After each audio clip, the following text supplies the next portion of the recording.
आज की रात रुके जाना गजानना हमरी नगरिया में। आज की रात रुके जाना गजानना हमरी नगरिया में। हमरी नगरिया में नदिया बहुत है, हमरी नगरिया में नदिया बहुत है। चरण धुला के चले जाना गजानन हमरी नगरिया में। चरण धुला के चले जाना गजानन हमरी नगरिया में।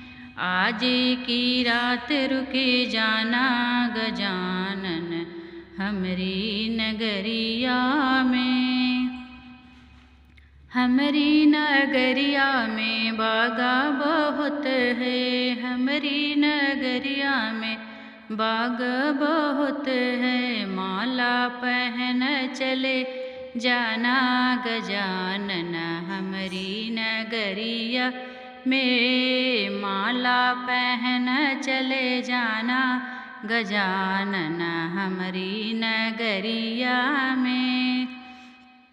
कि आज की रात रुके जाना गजानन हमरी नगरिया में। आज की रात रुके जाना गजानन हमरी नगरिया में। हमरी नगरिया में मोदक बहुत है, हमरी नगरिया में मोदक बहुत है। भोग लगा के चले जाना गजानन हमरी नगरिया में। भोग लगा के चले जाना गजानन हमरी नगरिया में। आज की रात रुके जाना गजानन हमरी नगरिया में।